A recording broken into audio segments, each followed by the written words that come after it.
So in my last video, I voiced my opinion on the current state of the tag team division in WWE, and I also offered some ideas as to how Triple H could improve the division. And one of those ideas was to just pair up random teams again. Quite literally just grabbing two random guys on the roster and pairing them up. I thought this was a decent idea, but the tag teams that we're going to be discussing in today's video are a complete contradiction of that. Some tag teams should have just never existed, and it boggles my mind how they somehow ended up together, and most of these tag teams would actually go on to hold tag team gold. So let's please take a look at some of these diabolical pairings that just made zero sense. And quick disclaimer, everybody, we will be taking a look at the lowest of the low here. So if you clicked on this video thinking you were going to find some hidden gem tag teams, you can click off now. Let's get started with the prime example of random tag teams. Rene Dupree, I love you, but what the hell was this tag team, man? I mean, fair play. Y'all would go on to hold the WWE tag team titles, but who in the creative meeting was smoking crack on the day that they suggested this team? And who are the demons that approved this? And better yet, who said, hell yeah, let's strap the belts on these guys? I think that'd be pretty sick. Like, bro, Kenzo Suzuki and Rene Dupree do not go together. This tag team did not look menacing at all. Matter of fact, if I saw them really late at night in an alleyway, I wouldn't run the other way. I'd try to convince my partner that our chances of winning are actually pretty fair. This tag team is a prime example of two guys just simply not looking good together. You're telling me it's not hurting your eyes staring at this right now? I'm going to keep it real with you guys. I hardly ever do any real research for these videos because I kind of just know what the fuck I'm talking about already. But this tag team left me so confused and clueless that I went on Google and literally had to search up, why did Kenzo and Rene Dupree form a tag team? I'm probably the first person to search that up since 2004, but this is what Google had to say.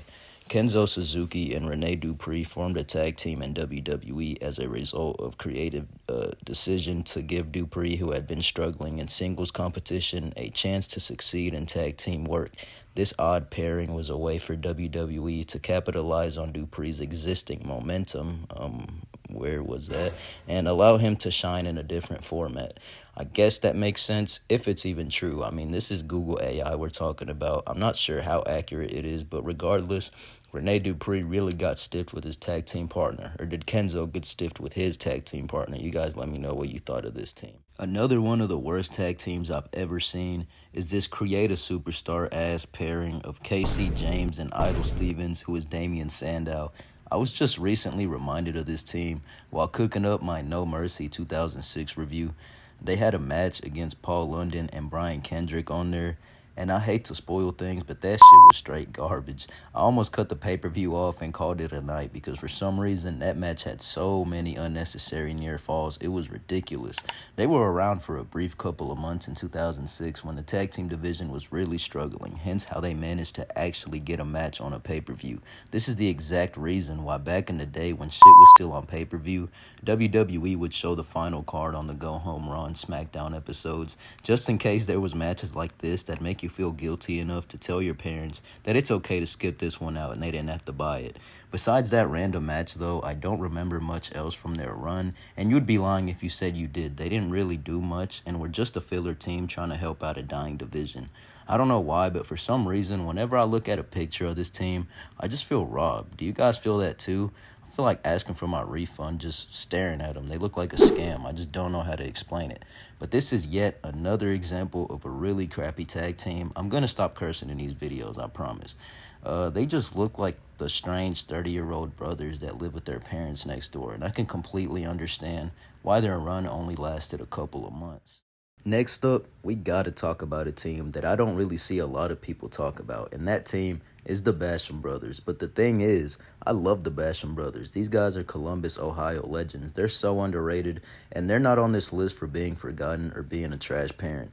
They're on this list for that weird-ass gimmick they had with Shaniqua in 2003, where they were extremely addicted to sex, which there's nothing wrong with that to an extent. This trio, however, was coming out in sex masks and whipping each other every week. This is the kind of stuff that came on the TV the exact 20 seconds that your mom came into your room to check on you, and then she would go to bed that night questioning her child's mental sanity. Like, where the hell were you when I needed you, Rey Mysterio?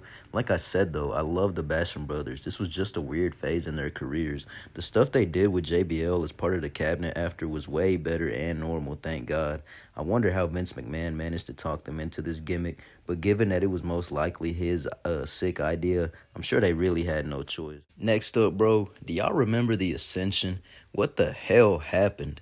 I low-key remember this team having some sort of record in NXT before they got called up.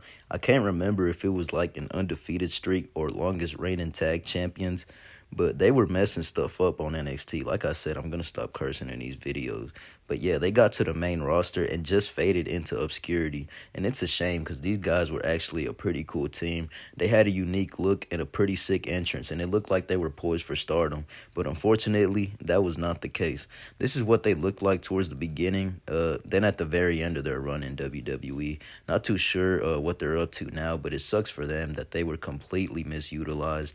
I do remember catching their debut against Miz and Idol Stevens on TV and thinking they were going to run the division within the next year like they did in NXT, but they didn't even hold the tag team titles. They were kind of just filler throughout the entirety of their careers. Besides working matches on main event and being used in the occasional Andre the Giant Memorial Battle Royal, they made literally zero noise on the main roster. Their downfall must be studied. How did WWE manage to take a team that was running NXT for like 2 years and then make them so bad that it makes you feel constipated when you look at them? A team I totally forgot about was the Pit Bulls and Kid Cash and Jamie Noble. This was another random team in '06, and apparently they were a ripoff from the original Pit Bulls of ECW, consisting of Pitbull number 1 Gary Wolf and Pitbull number 2 Anthony Durante. Cool names, by the way. I wish WWE used these kinds of names. What the hell is a Gunther? Anyways, a lot of people were mad about this, but there was also those who didn't mind. Like this Reddit user who said, "I remember it, never perceived it as a ripoff. Granted, I had never watched the Pit Bulls in ECW at their height, but knew of them. I was more thrilled that Cash and Noble were getting airtime. I enjoyed their work."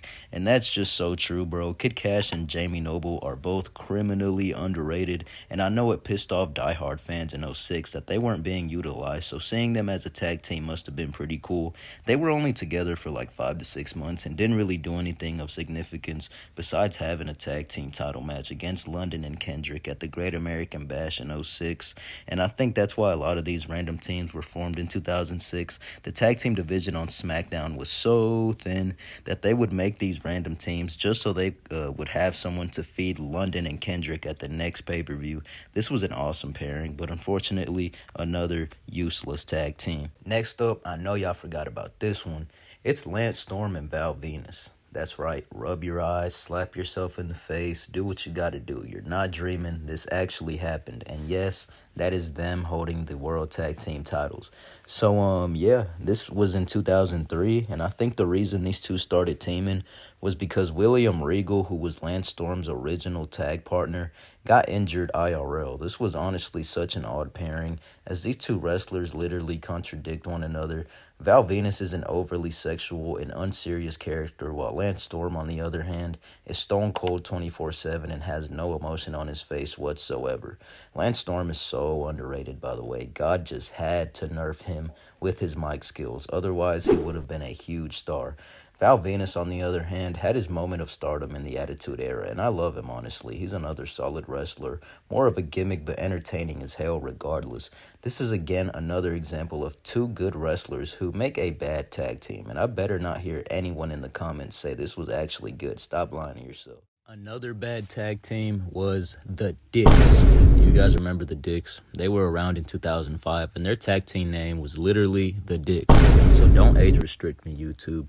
The Dicks consisted of Chad Dick and James Dick, also known as Chad Toland and Tank Toland. They would come out to this early 2000s porno music dressed in suspenders, cuffs, and bow ties. The Dicks would always oil each other up on their way to the ring. Well, I know who P. Diddy's favorite tag team in '05 was. The Dicks were actually kind of funny, though. Their gimmick was literally about dick. Mostly everything they would say was about dick. For example, if they were getting interviewed backstage, they'd end it with, quote, "Nobody can beat the Dicks," or "The Dicks are really stiff in the ring." Now do you kind of see what they were going for? It's kind of funny, but you always knew the Dicks had no real future on SmackDown. They were just there to be the butt of the joke and fill up 5 minutes of airtime when needed. But credit to Chad and James Dick, who actually tried to make the most of these characters when bringing them to life. This tag team's whole story is sad, by the way. The story goes that the boys in the locker room had found out that Chad Dick was actually gay in real life, and they would torment him for this by bullying and calling him slurs until eventually one day a fed-up Chad just completely broke down into tears at the harassment. After all that, he found himself in wrestler's court, and he was allegedly ordered to fight his tag team partner James, to which he refused. This led to even more bullying, and the rumor goes that the other wrestlers would rib him by playing sounds of a baby crying over a speaker whenever he was in the ring practicing. The harassment continued and continued, and it's ridiculous how the WWE locker room was equivalent to elementary gym class back in the day. It was just filled with children and bullies. They would eventually convince Chad to fight James, to which he would reportedly lose and be in very bloody condition. James earned the respect of the locker room that day, while James just kept digging himself into a bigger hole. It's heartbreaking how this level of hazing was completely normal back then. I know I got a bit sidetracked, but I just had to add that in there as I read about it while I was trying to find pictures of the Dicks. God damn it, I did it again. Another tag team I wanted to discuss today was this random pairing that has been resurfacing the internet recently of Drew McIntyre and Cody Rhodes, also known as the Dashing Ones. This tag team has become infamous for being on so many forgotten tag team lists that we can no longer classify them as a forgotten team, because here we are still talking about them. They teamed up for a few months in 2010 and would actually go on to win the tag team titles at Night of Champions in a tag team turmoil match. They'd hold the titles for a month and some change before dropping them to yet another weird-ass team in John Cena and David Otunga. I'm honestly done. There's so many weird teams that I could easily make a part 2 to this. You guys let me know if you'd want to see that. But yeah, this team literally won the tag team titles and broke up. It's almost like WWE only put the belts on them because they thought it'd be cool to mention in a promo 15 years later. That was 15 years ago, by the way. Somebody please shoot me. This is yet another example of two good wrestlers making one really bad team. Just look at how unseasoned they look. I want to put some onion powder and paprika on this image, and those ugly ass penny tag team titles are not helping. This entire image looks like a SVR 2010 Universe Mode fever dream. These are two exceptional single stars, but I don't think any of us asked to see them as a tag team. This was 2010 though, and the tag team division was very laughable. The belts were with Show Miz at the beginning of the year, which was decent, I guess, but then they lost them to the Hart Dynasty, who dropped them to our beloved Dashing Ones, and then the year would end with Santino and Kozlov as champions. Hell no. On another note, though, it'd be cool if they brought this tag team back for a few matches, or hell, even a title reign. It ain't like there's much going on with the tag division anyways. One more extra pairing I got for you guys. I'm not sure how many of you actually remember this, but don't feel bad if you didn't, because I too needed a refresher. This one wasn't necessarily bad, but do you guys remember when Edge and Hulk Hogan won the tag team titles in 2002? I know, right? I had totally forgot this happened, but they beat Billy and Chuck for them on the July 4th episode of SmackDown.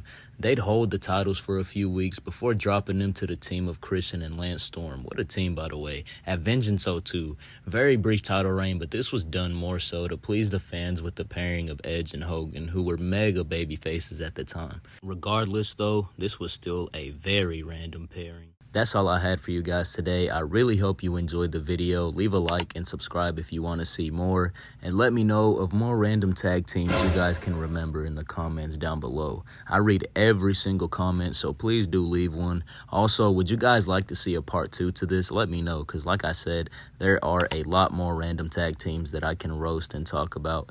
Please leave a like and subscribe, as it is the best way you guys can help me out with these videos. And I will be catching you guys on the next one. Stay safe, and please don't drink and drive.